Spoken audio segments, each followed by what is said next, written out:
Descubra o portal da Câmara Municipal de Macaé. Nele você encontra informações atualizadas, agendas e serviços ao cidadão. O site oficial é uma ferramenta essencial para quem deseja acompanhar de perto as atividades legislativas e estar por dentro de tudo o que acontece na nossa cidade. Acesse agora e conheça tudo o que nossa cidade tem a oferecer. O portal da Câmara Municipal de Macaé é um espaço dedicado à transparência e à prestação de serviços, facilitando o acesso a informações e promovendo a participação cidadã. Não deixe de visitar e explorar todas as funcionalidades disponíveis.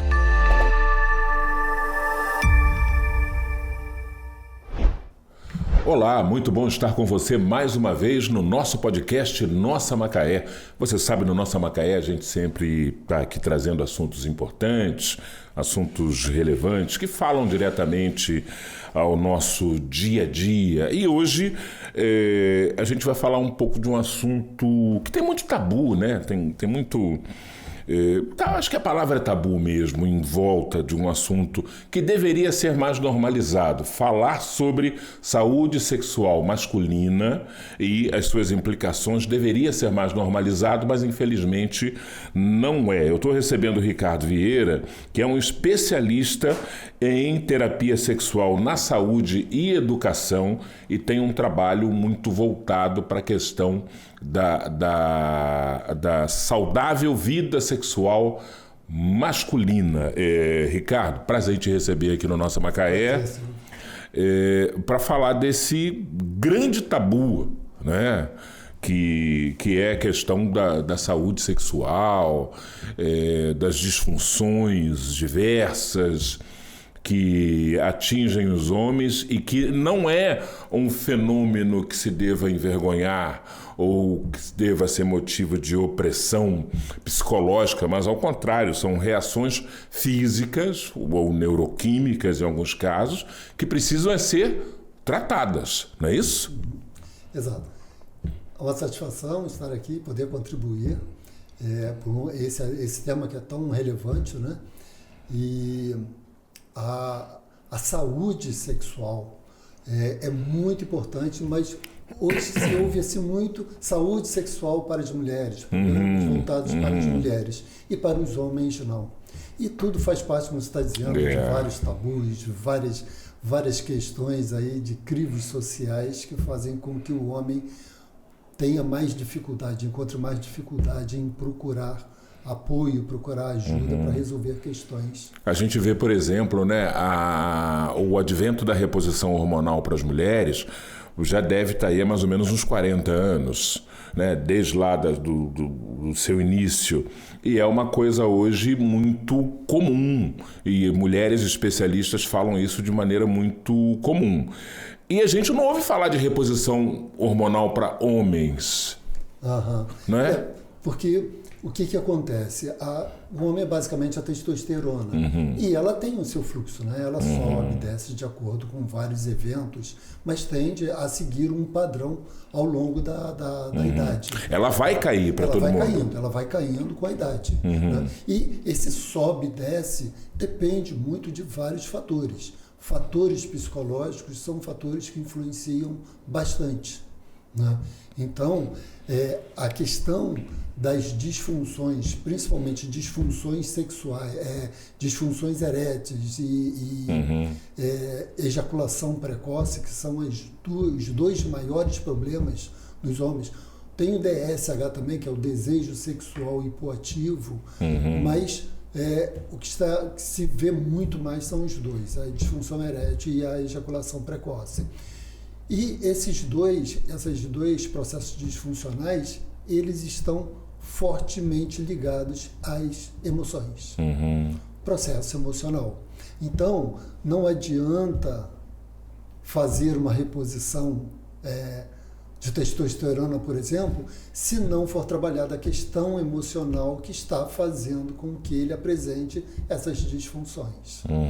Até porque o processo emocional, por exemplo, pode fazer a testosterona baixar ou pode emular um quadro parecido com o da baixa testosterona?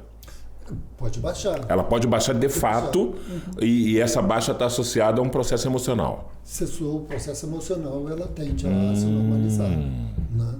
Então, aí, agora, claro, tem que haver todo um acompanhamento, né, de um especialista, de um urologista, e inclusive, para os nossos atendimentos, nós sempre orientamos no sentido de procurar um urologista e, via de regra, já se fazem a consulta prévia com o urologista. O urologista também nos encaminha muitos pacientes, e aí elimina toda a possibilidade de algum problema fisiológico, e aí sim nós tratamos dos aspectos emocionais ligados. E aí esse tratamento do aspecto emocional, ele parece um pouco com uma terapia que, por exemplo, um terapeuta psicólogo faz, rola de van, você fala de infância, rupturas, como é que é isso? Tá. Essa é uma tendência também de se pensar que é assim, uma psicoterapia. E não é. Mas não é. Tá? É um tratamento específico. Nós utilizamos a psicologia positiva, a neuroterapia e o mindfulness. Tá? Por quê?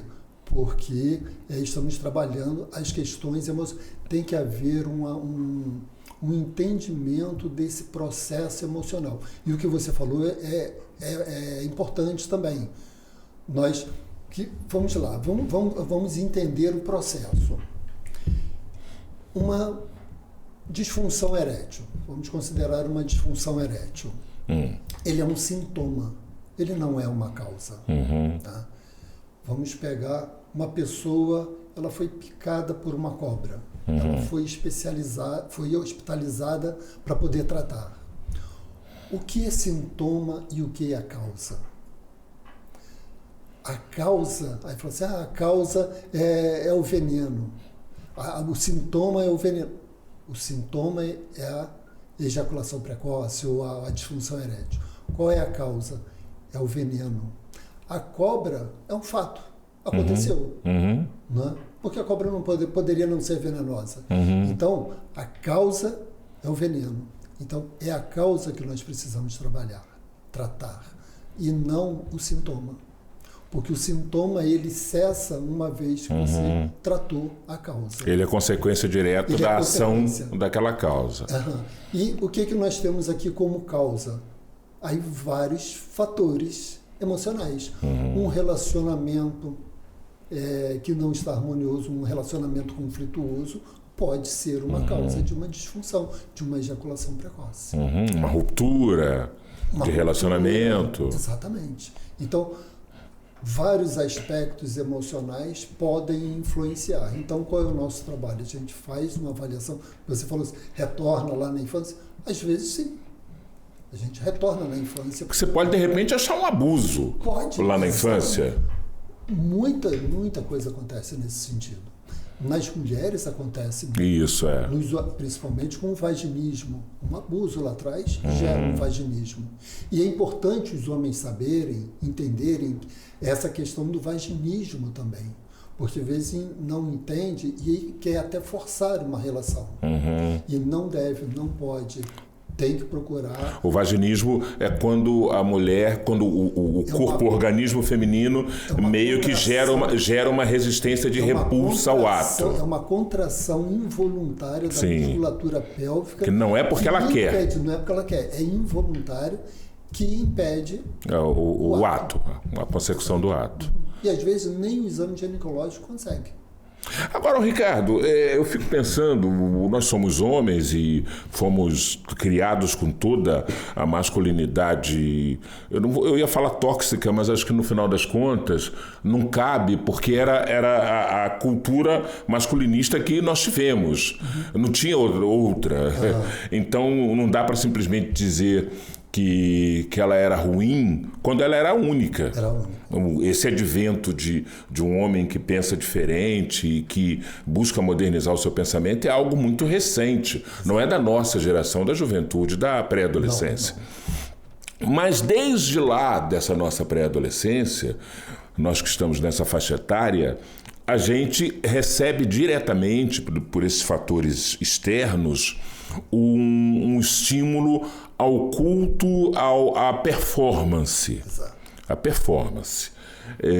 E a gente é ensinado pelo meio, família, tios, irmãos mais velhos, colegas e escola, a gente é ensinado a cultuar a performance sexual. Isso também não acaba criando uma pressão na cabeça do homem, e essa pressão, em alguns casos, não leva ao cara simplesmente ter uma falência desse processo todo, por excesso de ter que ser daquela maneira? Exatamente. Essa é uma das grandes causas tanto da disfunção erétil quanto da ejaculação precoce. Porque o homem não pode falhar, ele não pode recusar sexo, né? Ele tem que estar pronto a qualquer momento. E uma coisa interessante, e essa cultura, que é a nossa cultura, ela não dita as regras só para o homem, ela dita as regras para a mulher também. Quer ver? O homem se aproxima da mulher. Foram deitar, ele se aproxima. Ela está com sono. O que ela vai dizer? Chega para lá. Fica quietinho, vai dormir. E está tudo bem. Sossega. E está tudo bem. Faz o homem isso. É verdade. O que ela vai entender? É verdade. Ele não gosta de mim, aconteceu alguma coisa, ele tem outra. Por que ele não está interesado por mim? Então, esses fatores... E ela pode dizer, não, tudo bem, mas esse tudo bem... Vai carregar uma interrogação, né? Um pouco. Uma interrogação que vai despertar uma proteção, um sistema de proteção no homem. Ou seja, vai colocar na luta e fuga ali. Ou seja, o homem não é dado o direito de simplesmente não querer. Exatamente. Não está com vontade. Exatamente. E em função disso, o homem também não consegue dizer que não está com vontade. Não está pronto para o ato naquele momento. Né? Então, isso gera uma tensão. Essa tensão, ele vai começar a olhar para a performance dele. Então, ele vai sair do âmbito do prazer e vai entrar na obrigação. E quando ele está na obrigação, ele não vai conseguir. Porque ele vai ativar o sistema de proteção. Porque é um sistema básico de proteção, a preservação da vida. Então, ele ativa o sistema nervoso aonde ele vai ficar pronto para lutar ou fugir. Ele não vai estar pronto para um ato sexual. Para o deleite, que né? A perpetuação da espécie. A procriação, a perpetuação da espécie. Então, são esses dois fatores importantes que a nossa estrutura humana. Preservação da vida em primeiro lugar. O princípio do homem primitivo, né? Exatamente. Perpetuação da espécie vem depois. Agora, se eu tenho que cuidar da minha sobrevivência, eu não posso pensar em perpetuar a espécie. Eu não vou estar pronto. A minha estrutura física não vai estar pronta. Né? Então, o homem, ele se coloca numa ansiedade por desempenho. E essa ansiedade por desempenho é exatamente que o leva a ter ou a ejaculação precoce ou a disfunção erétil. A gente precisa ter sempre um cuidado, eu estou procurando me cercar do máximo cuidado para abordar esse assunto, porque para não correr o risco, e eu confesso isso aqui, eu estou tendo muito cuidado para não correr o risco de parecer que a gente quer fazer um episódio sobre a defesa do ser masculino. Sim. Coitadinho, não é isso. Não é isso. O homem é muito mais algoz do que coitado nesses processos, mas ele também sofre pressão. E a verdade é que isso é pouco colocado. E aqui não é pregação red pill, ou essa coisa louca que está aí. Não, nada disso. Mas tem pressão, não é? E uma pressão que é exercida pelo próprio ecossistema masculino. O mais engraçado é que o homem é vítima de um processo produzido pelo próprio homem, o ser masculino, eu quero dizer. Exato. Com certeza. E ele sofre por quê? Sofre em silêncio, porque ele não pode falar. E quando ele começa a observar que não está tendo a performance que ele deseja, que é o... O que ele foi programado para alcançar, né? Para alcançar, ele se sente aquém. Uhum. E aí não tem jeito. Uma hora ele vai... Porque uma hora acontece. Vamos que ele perdeu a ereção ou ele não conseguiu manter uma ereção o suficiente. Isso já é motivo para ele se colocar em xeque. Na próxima vez ele já vai questionar se ele vai conseguir ou se vai ser... Sim, ele já entra com medo, né? Entra com medo. Então, a relação sexual passa a estar incluído o fator medo, onde ele começa a se observar. E do momento que ele está se observando, ele não está vivenciando o prazer do momento. Então, ele não está preparando o corpo dele adequadamente. Mas o medo de não ter a performance o leva a entrar nesse ciclo que a gente chama de ansiedade por temor de desempenho. E esse é um fator emocional que precisa ser rompido. Aí por que às vezes tem que ir lá atrás? Porque o fato de gerar esse medo, que por trás dele existe uma insegurança, ela pode vir lá da infância. Essa insegurança por algum motivo qualquer. Isso. Quando acontece algo assim, pegando esse exemplo prático de ele ter uma excitação inicial, começa o ato sexual e simplesmente essa excitação some e ele simplesmente se desmonta o processo. A melhor coisa que ele tem a fazer é conversar com a parceira? Sim. Bater um papo? Bater um papo. Mostrar que é super natural. Por quê? Porque o homem, ele precisa entender, porque nesse momento fica difícil esse entendimento de que ele ganha e perde a ereção na hora que ele quer. Perdeu, ele vai ganhar porque esse é um processo natural. Não é um processo induzido. Mentalmente você gera o desejo sexual, a apetência sexual, você vai gerar. O cérebro vai entender isso e vai montar a circuitaria necessária para que o corpo fique preparado para o ato sexual. Então ele vai fazer todo o preparo.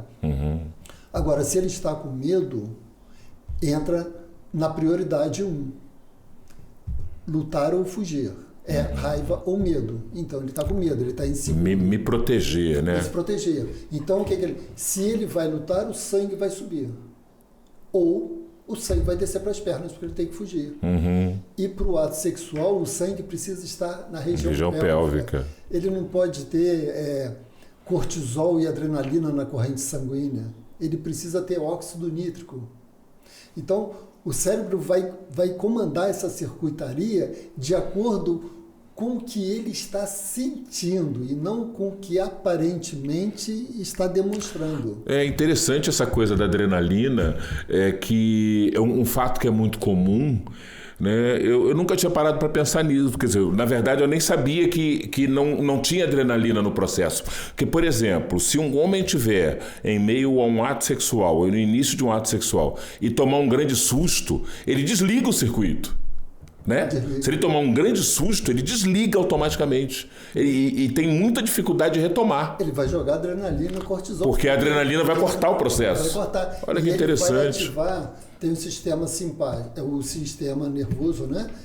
Autônomo, simpático e parasimpático. No momento do ato, o sistema parasimpático está ativado.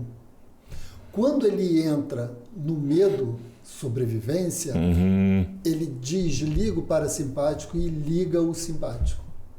Aí é luta ou fuga. O sangue vai descer ou subir. O sangue vai sair da região pélvica. Porque não é prioridade para a sobrevivência manter o sangue na região pélvica. Então ele vai perder a ereção. E falando em sangue nessa ou naquela região, na região pélvica, subiu e desceu, a gente lembra que esse fluxo sanguíneo está diretamente ligado aos vasos e à dilatação dos vasos que proporcionam esse fluxo. E aí, automaticamente, a gente lembra dos vasodilatadores, os tais remédios que entraram definitivamente na vida do brasileiro, do ser humano de um modo geral, que são os remédios para disfunção erétil. Você consegue fazer um balanço, uma análise do antes dessas medicações e o depois dessas medicações na nossa sociedade? Então, recentemente saiu uma reportagem dos 10 maiores genéricos vendidos no Brasil.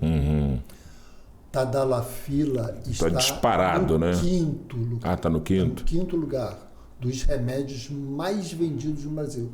É uma quantidade assim enorme, né? E de uso recreativo. Hoje está, se dizem e sendo muito usado por jovens, né? Por jovens. E porque estão dizendo que melhora a musculatura, enfim, como pré-academia, essas coisas. Nada disso é verdade. É um risco que eles estão correndo, principalmente do dependência psicológica que eles ganham.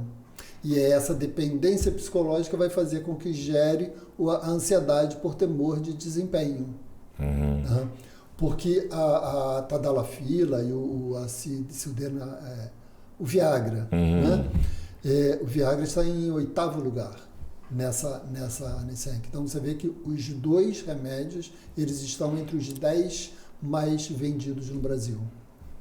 E olha que a gente está falando aí junto disso de remédio para diabetes, para pressão arterial, doenças de uso contínuo, e esses 2 aí estão lá no top 10. Estão no top 10, né? Em função do uso recreativo. Né? Porque entendem que vão inicialmente ter uma ereção melhor. Tá? E depois entende que se não tomar, não tem aquela ereção que é a ditadura, voltamos à ditadura do desempenho. Exatamente. Então você vê que roda e vai sempre cair no desempenho. Tá? Então, e aí depois ele tem aí vários outros problemas com o tempo em função desse uso indiscriminado. Né? Isso tudo é muito louco. Quando a gente para um pouco para pesquisar, para estudar, para ouvir mulheres principalmente, assim, e que eu vou dar um testemunho pessoal, eu acho que o melhor exercício para o ser humano que eu sou, que eu fiz nos últimos anos, foi passar a assistir programas de mulheres, entrevistas de mulheres, programas temáticos femininos. Me ensinou muito. Ouvir mulheres, eu fui um espectador compulsivo de saia justa, desde as primeiras gerações do saia justa, lá com a Rita Lee, com a Marisa Hort, lá atrás. Eu sempre gostei muito daquele programa e de outros programas do gênero, porque você começa a desfazer alguns mitos, principalmente esse mito do desempenho. Que as mulheres não são tão ligadas ao desempenho quanto o homem acredita que são. Parece que a busca pelo desempenho é uma coisa dele para com ele mesmo, muito mais do que com a mulher. A mulher não é fissurada no desempenho, tanto na mesma proporção que os homens acreditam que são. E eu fico pensando, Ricardo, e rola essa bola para você, qual o papel da pornografia nesse processo? A pornografia é um outro fator psicológico, uma outra causa emocional que leva aos problemas disfuncionais. Por quê? Porque o homem perde contato com o físico. Né? Então, ele fica no imaginário. E ele se afasta, ele vai se afastando do social, inclusive, porque ele prefere ficar em casa, fazer o uso da pornografia. Tá? A pornografia rola um certo isolamento, né? Exatamente. E aí o que ele faz? Esse distanciamento vai gerar novamente a questão da performance, porque ele vai ter que conquistar e ele vai ter que ter um bom desempenho. E ele se desabituou disso. Porque no imaginário é o que ele pensa, é o que ele quer. Não tem o contato físico, não tem o olho no olho da outra Não tem a pessoa. sedução, conquista, todos os processos, né? E isso fica eliminado. Então ele perde esse contato. Né? E aí depois começa a insegurança e aí vai cair novamente lá no desempenho. Eu já li que a pornografia ela é tão droga quanto qualquer outra droga, porque ela também gera serotonina, né? Ela também gera hormônio de sensação de prazer. Então ele acaba ficando preso ali. E na hora precisa estar assistindo uma pornografia junto com o ato para ele poder sentir o prazer. Agora, você falou isso aí. Ao mesmo tempo, também fico pensando o seguinte: fazer o uso da pornografia a dois não é necessariamente um problema em si. Ou é? Não é. O casal pode lançar mão desse recurso. Pode lançar numa boa. Desde que não seja necessário para o ato. Porque se é necessário, já precisa ter. Alguma coisa já está acontecendo ali. Então, eles estão precisando ter um estímulo externo para eles próprios entrarem no clima do ato sexual. Pode ser que o relacionamento não esteja lá, essas coisas. Mas aí... Pode acontecer. Isso se gera a dependência, se tem a dependência. Totalmente diferente se eles estão curtindo um prazer ali no momento. Porque vamos sair um pouquinho disso, vamos pensar num outro exemplo. E o caso dos casais fetichistas, por exemplo? Não cairia um pouco nisso também? Às vezes, os casais fetichistas que têm lá, cultuam um fetiche, qualquer que seja, não importa, até certo ponto também tem uma ligação muito forte com uma prática extra ao ato, que é aquele fetiche, seja ele qual for. E isso necessariamente não deixa de ser saudável. Né? Pode ser algo saudável para o casal. O DSM, né, o Manual Diagnóstico, né, ele diz o seguinte, que para ter um transtorno precisa haver sofrimento. Não tendo sofrimento, está tranquilo. Né? Agora, não havendo sofrimento, por quê? Porque ali é apenas um acessório. Sim. Não é o ponto gerador do estímulo para que haja o ato. E é importante também a gente entender que nós temos o sexo fisiológico, que está ligado à nossa perpetuação da espécie, como nós temos o sexo afetivo, conexão entre duas pessoas. O nível maior de intimidade entre duas pessoas, entre um casal. Então, se o que está prevalecendo é o sexo fisiológico, não tem intimidade, não tem afeto. É totalmente impessoal, né? É impessoal. Tá? Então, aqui é um padrão de comportamento, que é diferente de um padrão de comportamento quando duas pessoas têm conexão, quando elas estão envolvidas dentro de um relacionamento. Tá? Certo. Então, esse ponto é importante. Na tua prática, não só na tua prática terapêutica, mas também por observação e pelo tanto com que você conversa com homens, qual você diria que são os maiores mitos que o campo masculino perpetua, ajuda a manter vivo e que são prejudiciais para a formação do homem no campo da sexualidade? Nós já comentamos aqui vários deles, são os principais, porque estão todos ligados à performance. O homem não pode negar, ele está preparado, desde que nasceu ele está preparado para o sexo. Ele não precisa aprender nada de sexo, porque ele já nasce sabendo tudo. Ele está pronto. Até porque, desculpa te interromper, até porque pro menino é ensinado de que o sexo é o que ele faz. Exato. Né? É curioso isso, sexo é o que ele faz. Não importa como faça, sexo é aquilo.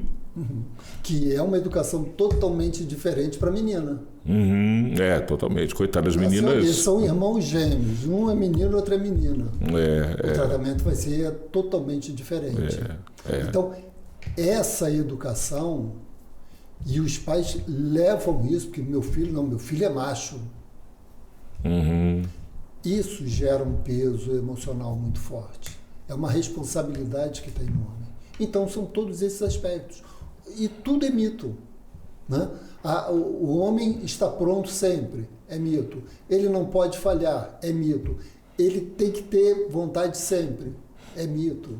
Então, quando acontece alguma coisa dessa, ele entra em sofrimento, porque fala assim, poxa, eu estou fora daquele contexto, que é o contexto social. Esses dias eu vi uma notinha num site da internet, eu achei até que era uma piada, e aí eu cliquei, fui ver e procurei, e foi verdade.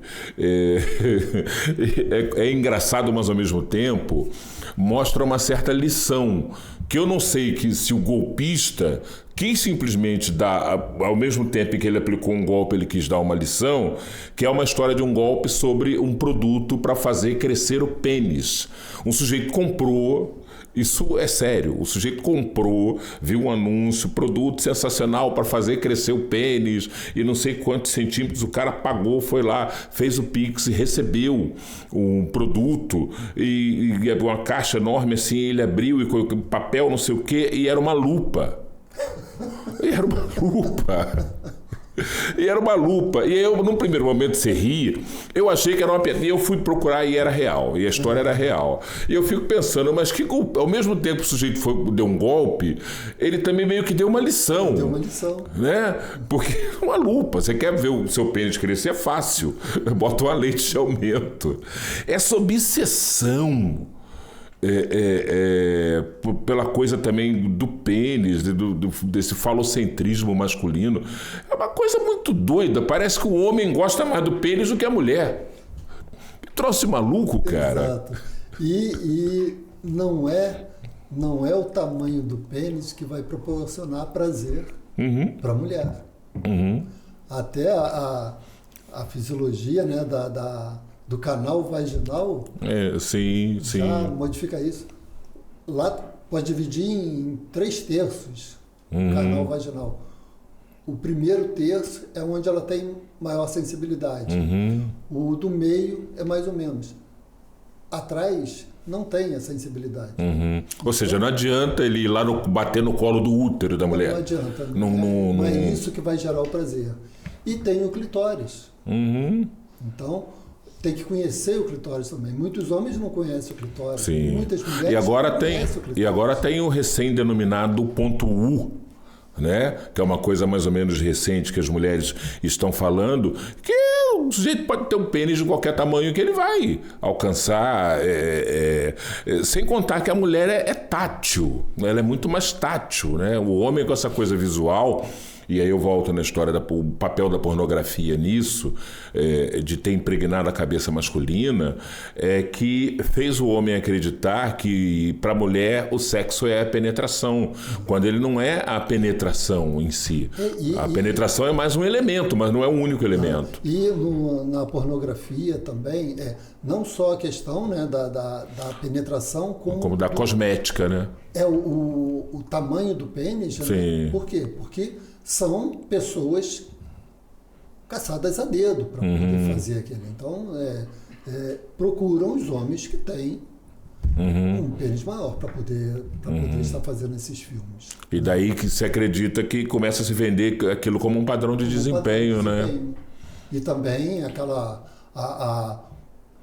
quantos orgasmos tá o dia inteiro. Tudo isso é performance para a venda de filme. É muito doido, Quantas né? vezes eles pararam cenas para fazer? Então, a gente vê o papel nocivo da pornografia na vida das pessoas quando você pega uma estatística recente da Sociedade Brasileira de Cirurgia Plástica, que revela um aumento substancial na busca por procedimentos estéticos vaginais. Mulheres procurando reconstituição vaginal, clareamento vaginal, questões ligadas, tudo para se parecer com as mulheres dos filmes pornográficos. E aí a gente não sabe se isso é uma cobrança da própria mulher para se adequar, entre aspas, se é uma cobrança do homem por uma estética parecida com aquilo que ele vê nos filmes, mas o fato é que isso está acontecendo. Tem a harmonização peniana também, né? Também, né? A harmonização peniana, isso está... É tudo muito doido, cara. Cada vez mais. A turma gasta dinheiro com cada coisa. Ô, Ricardo, quando um homem chega com essas questões, está enfrentando alguns problemas e te procura, como é que você rola a bola com ele no início ali, para tratar esse cara? A gente faz uma sessão inicial de avaliação.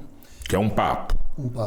Descarta toda a possibilidade fisiológica, remédio, medicações, algum quadro clínico acentuado, se já passou por um urologista ou não, né? E aí a gente ouve a história dele. Nessa história, a gente já começa a observar, a destacar quais são os aspectos emocionais que estão por trás do problema que ele está apresentando. Né? Então, tem problemas no relacionamento, problemas de insegurança, ansiedade, enfim, aí tem vários fatores emocionais que podem estar contribuindo para que ele tenha a falha no desempenho. E é fácil fazer o camarada entender que são fatores nesse campo que podem estar levando a ter uma, vamos chamar de falha de desempenho, porque já é um tanto quanto complicado, eu acredito, fazer um homem ir a uma terapia. O homem não é um grande amigo da terapia de um modo geral. Exato. As mulheres são mais afeitas à terapia, buscam mais e têm mais tranquilidade para fazer uso dessa ferramenta. Então já é um tanto quanto complicado. E aí o sujeito ouvir que ele tem uma questão emocional e ele se convence facilmente, ou você percebe que há uma resistência inicial? A resistência, ela existe, por quê? Porque existe o conceito de que tem que existir um medicamento para resolver o problema. Aí o urologista diz, olha, isso aqui é emocional. Quando diz que é emocional, isso já não soa muito bem, né? Mas aí ele procura, vai. Então, o que a gente faz? Nós somos especialistas também na educação sexual e nós somos neuroterapeutas. Eu digo nós porque somos eu e a minha esposa, a Leila Campos. Eu trato das disfunções masculinas e a Leila trata das disfunções femininas. Então, nós somos neuroterapeutas, trabalhando com a neurociência, psicologia positiva e mindfulness. E desenvolvimento emocional. Certo. Então, quando a gente explica o funcionamento da fisiologia da ereção, o porquê da ejaculação precoce, mostra fisiologicamente o que acontece, o estímulo, o que vai fazer, o que vai acontecer no corpo.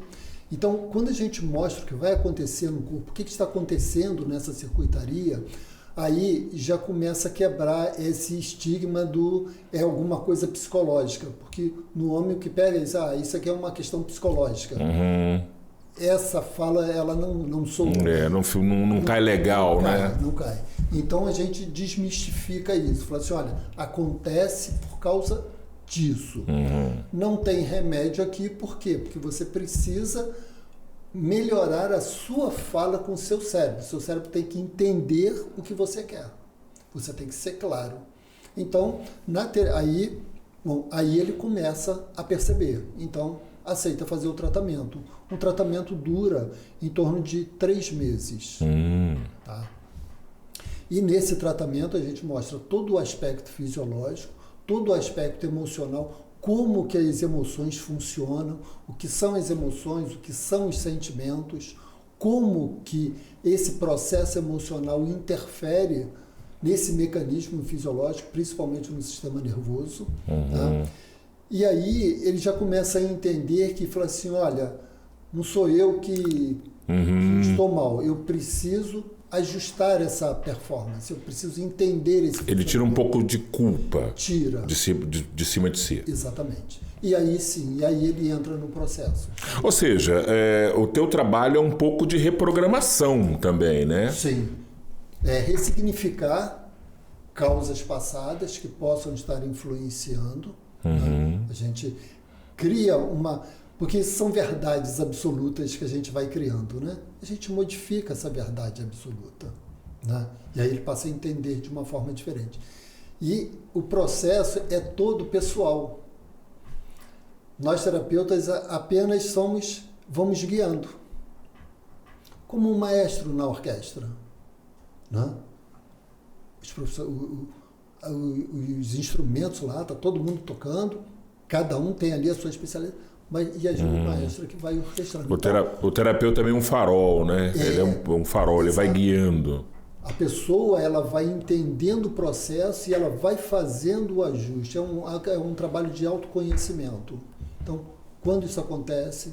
E nesse sentido, quando você coloca que tem uma parceira, que é a Leila Campos, que faz um trabalho com as mulheres, a coisa pode ampliar um pouco desse cidadão individual para um trabalho com o casal. Exatamente. Também. Porque quando tem problemas disfuncionais, problemas sexuais, e ele tem uma parceira, acaba envolvendo a parceira também. Né? Ou problemas no relacionamento. Então, porque nós trabalhamos com a terapia de casal, as disfunções sexuais, terapia sexual, terapia de casal e desenvolvimento emocional. Então, às vezes, a pessoa ela quer se desenvolver emocionalmente. Então, a gente faz esse trabalho. Trabalho com o casal, chega o casal, a gente vai trabalhar. E às vezes a gente tem que, desse casal, está fazendo um tratamento com o casal, a gente tem que interromper esse tratamento, fazer um tratamento individual e aí retornar para o tratamento do casal, a terapia de casal. Tá? Por quê? Porque são as demandas pessoais, né, que aí estão envolvidas e estão afetando de alguma forma as questões sexuais, seja inadequações, enfim.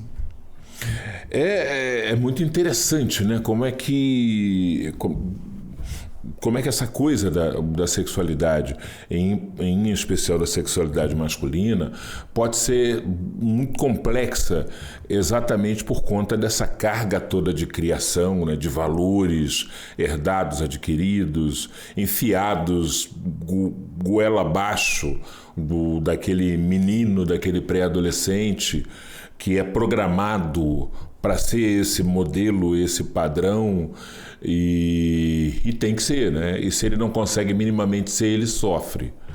Às vezes sofre desde a infância. Exato. Já começa lá na infância com a adolescência. Sim, aí você pega aquele menino um pouco tímido, retraído, com dificuldade de socialização, ele já é estigmatizado. Aquele que tem dificuldade de interagir com as meninas, porque é natural que se tenha dificuldade no primeiro momento, mas ele é massacrado. Exato. Isso pode vir desde muito cedo, né? E por isso que fica claro que as disfunções sexuais, elas... coloca aí no 90%, 95% aspecto emocional. 5% causas fisiológicas. Uma doença pré-existente, um acidente, enfim. Algum problema que é claramente determinante daquele processo disfuncional. Né? E você vê o leque de causas emocionais que pode resultar num processo disfuncional. Né? Então, esse entendimento da pessoa, como que ela se compreendendo, ela entendendo como que ela sente, aí ela já faz a adequação que precisa. E aí, aquilo que é um sintoma, ele se desfaz. Porque eu costumo comparar com a respiração. A respiração, a gente não está prestando atenção nela. Agora, ela está rolando naturalmente. Agora, presta atenção na respiração e diz assim, eu agora vou assumir o controle da respiração. Eu não dou 5 minutos para você estar com aquela sensação de falta de ar. Porque a gente não faz como tem que ser feito o processo. A questão sexual é a mesma coisa. Eu só preciso ter o desejo. E se eu comunico bem isso para o meu cérebro, se eu comunico bem o meu desejo, o meu cérebro já vai entender e ele vai fazer tudo o que precisa ser feito para aquele desempenho sexual ser satisfatório. Tá? Agora, se eu interfiro nesse processo, a ansiedade, se eu estou preocupado com a minha performance, é como eu assumir o controle da respiração. Não vai funcionar. Alguma coisa vai sair errada ali. É como dirigir com medo do trânsito, né? Você não vai fazer direito. Não vai fazer direito. Ricardo, quem quiser conhecer mais sobre a terapia, nossos amigos, amigas que estão nos assistindo agora e que queiram aprofundar um pouco mais, tirar dúvidas, buscar, inclusive, ajuda terapêutica, e é sempre bom a gente acentuar isso, procure ajuda qualificada sempre.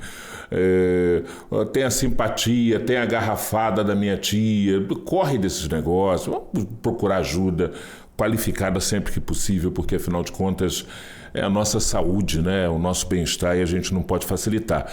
Quem quiser conhecer mais, buscar ajuda, o teu conhecimento, a tua expertise, te acha onde, em qual rede social, você tem site, dá os teus caminhos aí pra gente. Exato. O Instagram é o Instituto IDES, HIDDES.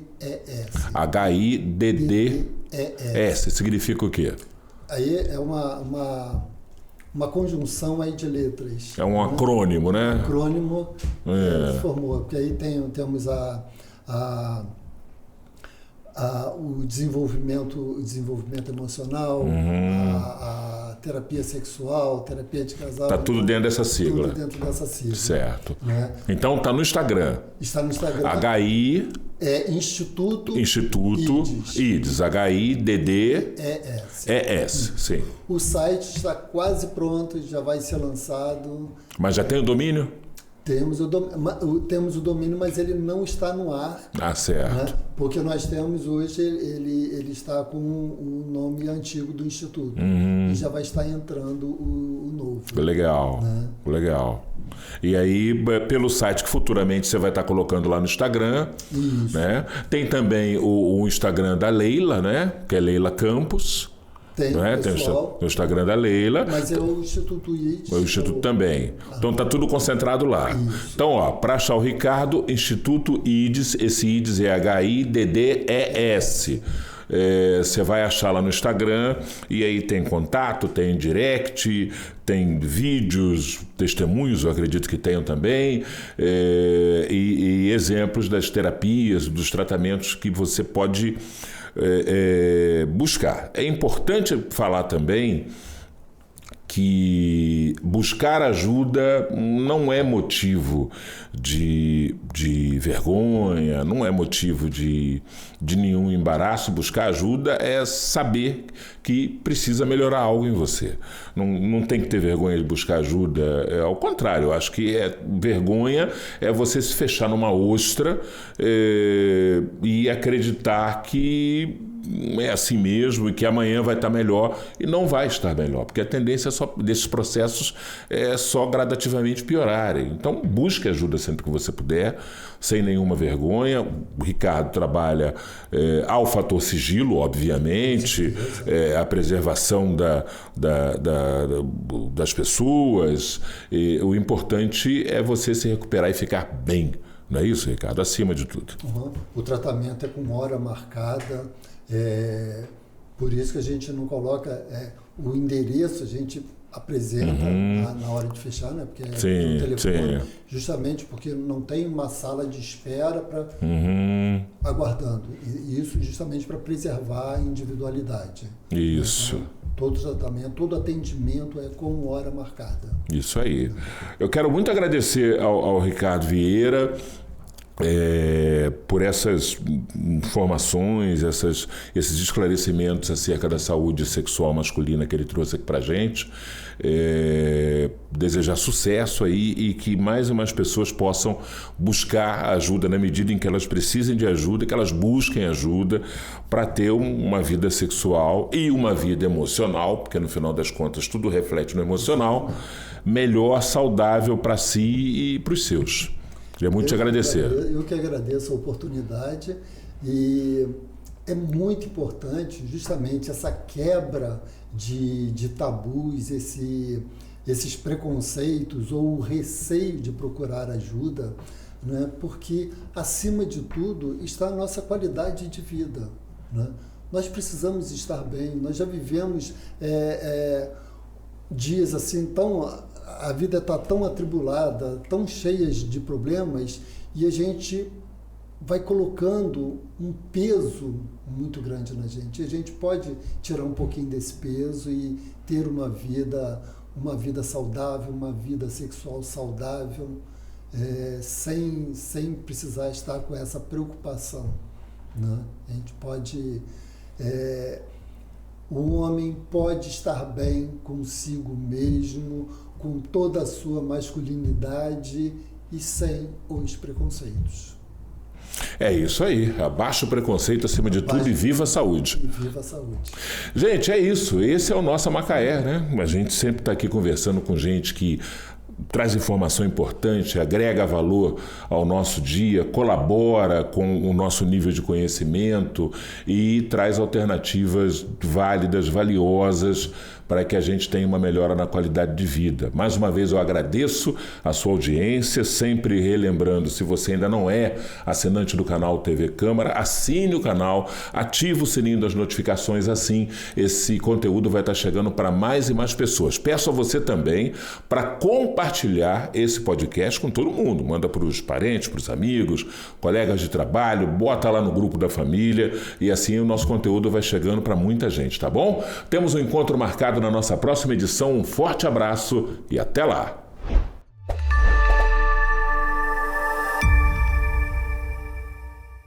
Descubra o portal da Câmara Municipal de Macaé. Nele você encontra informações atualizadas, agendas e serviços ao cidadão.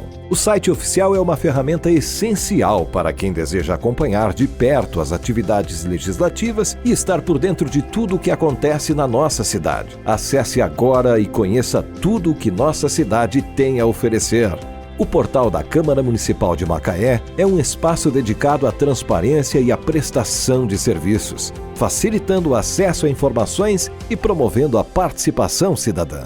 Não deixe de visitar e explorar todas as funcionalidades disponíveis.